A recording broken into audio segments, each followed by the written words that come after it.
તમે હજુ ફરીવાર કહું છું, ખડ ખાવશો આ ધરતી ઉપર હું જીવું ત્યાં લગી રાજનીતિ કરવાનો છું, રાજધર્મ નિભાવવાનો છું. તમે જ્યાં ધરાવા રાખ નીકળશો ત્યાં આની સાથે તમારો સામનો કરવાનો.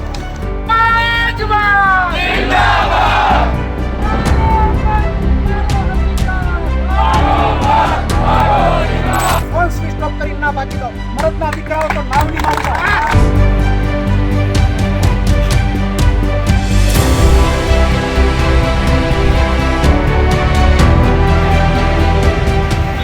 લોકશાહીમાં મતનો અધિકાર સૌથી મોટો અધિકાર છે, પણ શું સાવરકુંડલામાં આ અધિકારને છીનવવાનું કોઈ વ્યવસ્થિત કારસ્તાન ચાલી રહ્યું છે?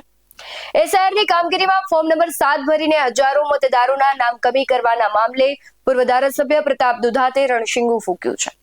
ભાજપના ધારાસભ્યના કાર્યાલયે ગાંધીગીરીથી લઈ પ્રાંત અધિકારીને ધગધગતી રજૂઆત સુધી તથા સાવરકુંડલાની સડકો પર જનશક્તિનો મિજાજ સાવરકુંડલામાં જોવા મળ્યો. નમસ્કાર, ગુજરાત BS9 ટીવી ન્યૂઝમાં આપની સાથે હું ભગવતી વિશાવડિયા. સાવરકુંડલા નગરપાલિકાનું પટાંગણ જનમેદનીથી ઉભરાયું હતું. નિમિત્ત હતું એસઆઈઆરની કામગીરીમાં મતદારોના નામ કમી કરવાનું કથિત કારસ્તાન. કોંગી નેતા પ્રતાપ દુધાતે કોઈનું નામ લીધા વિના આકરા પ્રહારો કર્યા. તેમણે કહ્યું કે ન ભાઈમાં ને ન બાઈમાં. તેમણે આવા શબ્દોનો પ્રયોગ કર્યો અને દુધાતે સ્પષ્ટ કર્યું કે તેઓ રાજનીતિની સાથે રાજધર્મ નિભાવવા મેદાને પડ્યા છે. મતના અધિકાર પર તરાપ મારનારા તત્વો સામે તેમણે ખુલ્લો પડકાર ફેંક્યો હતો. સાથે તેમણે કહ્યું કે લડાઈ માત્ર ભાષણો સુધી સીમિત નહોતી. આરટીઆઈ મારફતે મેળવેલા 45 વ્યક્તિઓના લિસ્ટ અને 8069 જેટલા નામ કમી કરવાના ફોર્મ લઈને દુધાત રેલી સ્વરૂપે નીકળ્યા. આશ્ચર્ય ત્યારે સર્જાયું જ્યારે આ રેલી સીધી ભાજપના ધારાસભ્ય મહેશ કસવાલાના કાર્યાલય પહોંચી. ધારાસભ્યની ગેરહાજરીમાં તેમના પીએને ફૂલ આપીને પ્રતાપ દુધાતે ગાંધીગીરી કરી અને ભગવાન સદબુદ્ધિ આપે તેવી સલાહ આપી.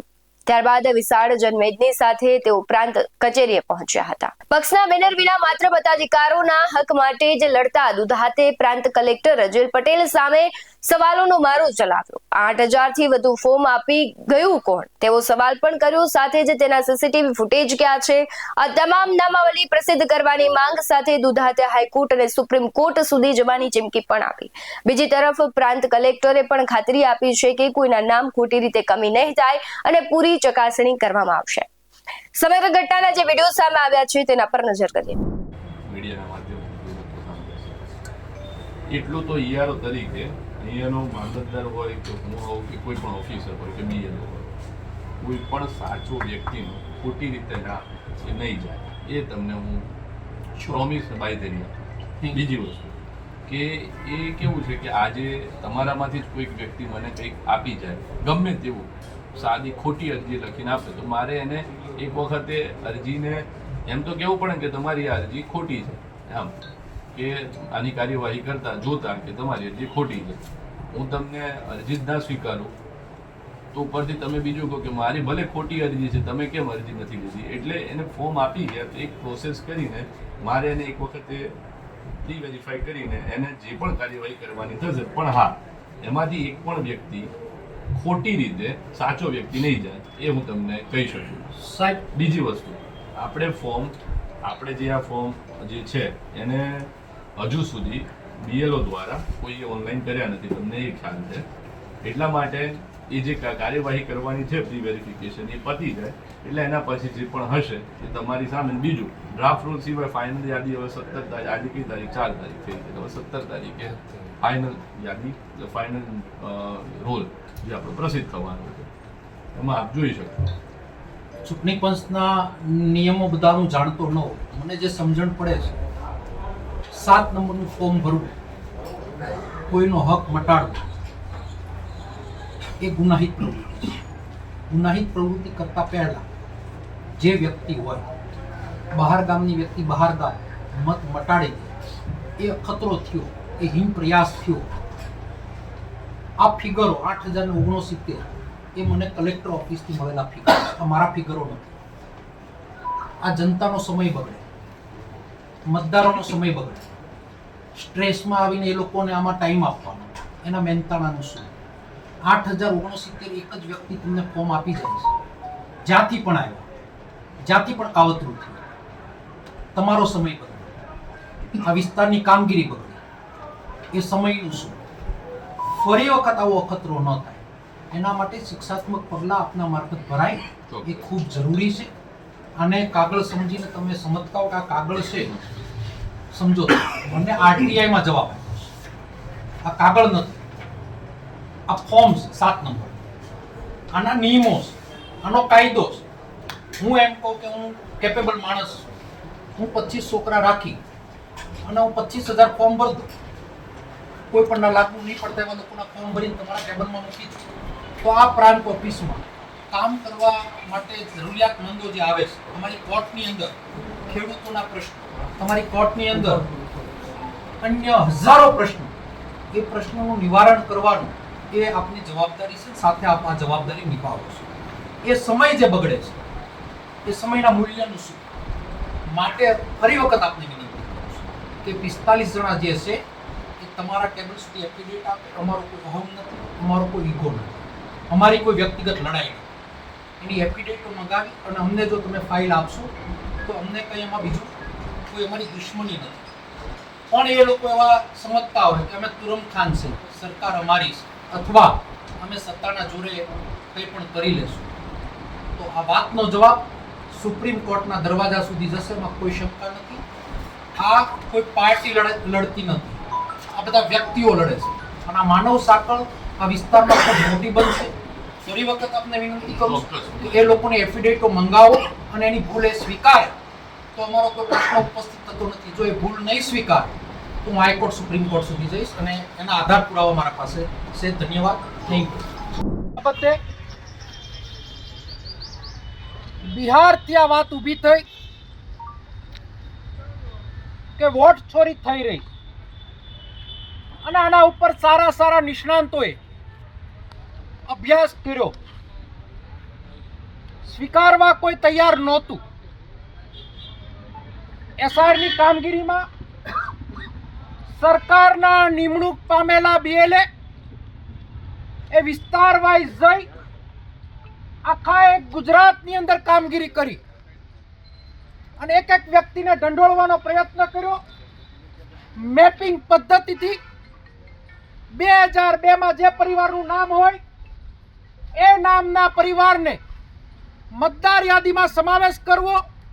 પુરાવા ન આપે તો 13 પુરાવા એ લોકોને મેપિંગમાં નામ ન આવે તો 13 પુરાવા આપો તો તમારું મતદાર યાદીની અંદર નામ આવે. આ ચૂંટણી પંચની ગાઈડલાઇન્સ. પ્રથમ ચરણ એનું પૂર્ણ થયું. કલેક્ટર ઓફિસની અંદર મીટિંગમાં જ્યારે ડ્રાફ્ટ મતદાર યાદી તૈયાર થઈ એની પ્રસિદ્ધિ કરવામાં આવી, ત્યારબાદનો 1 મહિનામાં 6 નંબરથી નવા ફોર્મ તમે જોડી શકો કે નવા મતદારો યાદી કરી અને દાખલ કરી શકો અને 7 નંબરથી તમે મતદારોને કમી કરી શકો. આ એક આજથી નહીં વર્ષોથી ચાલતી પ્રક્રિયા છે. આની અંદર 16 તારીખ સુધી મતદાર યાદીમાં સાવરકુંડલાના 65 મત 65 મત એ 7 નંબર ફોર્મથી ભરાણા. રોજે રોજનું અપડેટ એ અમારી ટીમ મારફત લેવાતું હતું. કલેક્ટર ઓફિસની પ્રસિદ્ધ થયેલી યાદીમાં 16 તારીખે 65 મત બતાવે અને 20 તારીખે 8,069 મત બતાવે. આ હું નથી કહેતો, આ કલેક્ટર ઓફિસની અંદર મતદાર યાદી જે પ્રસિદ્ધ થાય છે ત્યાંથી કહેવામાં આવે છે. અમુક એના રોબોટો સોશિયલ મીડિયામાં વહેતું કર્યું. મેં આગળ સંદ્રેશભાઈ જોયું કે ફરિયાદ દાખલ કરવા માટે અમુક વર્ગને મદદ કરવા માટે અમુક વર્ગ માટે કામગીરી આગેવાનો કરે છે. આ કામગીરી અમે કરીએ છીએ. 18 વર્ણના મત મટાડવાનું તમે પેતરો કર્યો છે અને એના કાચા સિક્કા આરટીઆઈ થી તમારા બાપે મને આપી દીધા છે ને તમારા બાપ સોશિયલ મીડિયામાં માપમાં રહેજો. એને પણ બધાને ભોગવવાનો વારો આવશે. તમારે લોકશાહી પ્રણાલિકાથી લડવું હોય તોય મારી આ ટીમ તૈયાર છે. તમારે તાનાશાહીથી લડવું હોય તોય અમે તૈયાર છીએ. તમારે જે લડત લડવી અમારી માનસિક તૈયારી. પણ મેં કીધું નહીં ભાઈમાં નહીં બાઈમાં નપુસકપણા કરીને ફોન સ્વિચ ઓફ કરીને ના ભાગી દો. મરદના દીકરાઓ તો નાવલીમાં ઉભા, મરદના દીકરાઓ તો હામાં ઉભા રહે. તમે ખોટું ના કર્યું હોય તો લોકોને તમે જવાબ આપો. અમે કહીશ તમે ખોટું કર્યું છે. અમે એમ કહીશ કે તમે ખોટું કાર્ય એટલે કર્યું છે કે આરટીઆઈ ની અંદર ધારાસભ્યની કાર્યાલયના મોબાઈલ નંબરો છે. આરટીઆઈ ની અંદર આંબડી ગામના 100 ખેડૂના મત મટાડવા માટે, જાબાળ ગામના ખેડૂના મત મટાડવા માટે ક્યાંથી ફોર્મ ભરાય છે? તો કે ભમોદરાથી ફોર્મ ભરાય છે. અને ફોન ઉપર અમારા લોકો વાત કરે છે તો એ મારા દીકરાઓ એમ કહે છે કે થાતું કરો. થાતું અમે ગાંધી સિંધા માર્ગે હાલવા માંગીએ. થાતું કરાવવું હોય તો કઈ અમે, મેં કીધું એમ, નહીં ભાઈમાં નહીં બાઈમાં નથી, અમે મરદ સહી. અમે ભાઈ બાઈમાં નથી. કાન ખોલીને સાંભળી લેજો. 5 દિવસમાં જેટલા લોકોને એમ લાગતું કે અમારી ભૂલ પડી છે, એફિડેવિટ કરીને એ પ્રાંતમાં આપે, નહીં તો કાયદાકીય લડત લડવા માટે એની માનસિક તૈયારી રાખે. નંબર 1. નંબર 2, ખોટી રીતે 7 નંબરના ફોર્મનો કંઈ પણ ઉપયોગ થયો તો અહીંયાથી પ્રાંત હોય, કલેક્ટર હોય, અહીંનું તંત્ર હોય, એની પોલીસ હોય, એની બધી માનસિક તૈયારી રાખે. ક્યાં સુધી આ લડાઈ જશે એનો કોઈ એન્ડ નથી. આ 7 નંબરના ફોર્મ તાત્કાલિક ધોરણે રદ થાય, અમારી પહેલી માગણી. બીજી, જેટલા લોકો 5 દિવસમાં એફિડેવિટ ના આપે એ 7 નંબરની કલમ જે લાગેલી છે કે એને સાબિતી આપવી પડે કે હસુભાઈ બગડા મતદાર નથી, તો એનો મતનો 7 નંબરનો ફોર્મ એને પ્રૂવ કરવું પડે. પ્રૂવ ન કરે તો કાયદાકીય કલમ પ્રમાણે એને 1 વર્ષની સજા છે. અને એ સજાના ભાગરૂપે એની ઉપર એફઆઈઆર દાખલ પ્રાંત અધિકારી મારફત પોલીસ તંત્ર પણ કરે. માગણી મૂકીએ છીએ. આપણે ગાંધી સિંધા માર્ગે સૌ સાથે મળી અને પ્રાંતને ઢંઢોળવાનો પ્રયત્ન કરશું. એક પણ વ્યક્તિ, એક પણ વાત નબળી નહીં કરે. અને મેં જે વાત કરી છે એ વાત ઉપર મક્કમતાથી આ લડાઈ આજથી અમે મંડાણ કરીએ છીએ. અને આ કામ જ્યાં સુધી 7 નંબરના ફોર્મનું રદ ના થાય ત્યાં સુધી વ્યક્તિની લડાઈ સૌ સાથે મળીને આપણે લડવાના છે. માટે આપણે ફરીવાર કહું છું કે જોગીદાસ બાપુનું નામ રોશન રહે એવા ખુમારી વંતા કામ કરો. તમે અહીંયા કામ કરવા આવ્યા છો, લોકોના દિલ જીતીને તમે રાજકીય આગેવાની કરો. તમે નબળાઈ કરશો, તમે ખોટું કરશો તો તમારી સાથે ક્યારેય કોઈ પણ વાત, કોઈ વાર્તાલાપ થશે નહીં. અને મેં 45 જણને કીધું એ પ્રમાણે શાનમાં સમજી જાય, તાગાગુલી કરે નહીં, કોઈને કહે નહીં કે અમારી સાઈન નથી. તમારી સાઈનનો તમે લોકો ફરિયાદ દાખલ કરો. રહી વાત કોંગ્રેસ ભાજપની, ઇલેક્શન આવશે ત્યારે લડી લેશું. લડીશી, લડતા રહેવાના છે.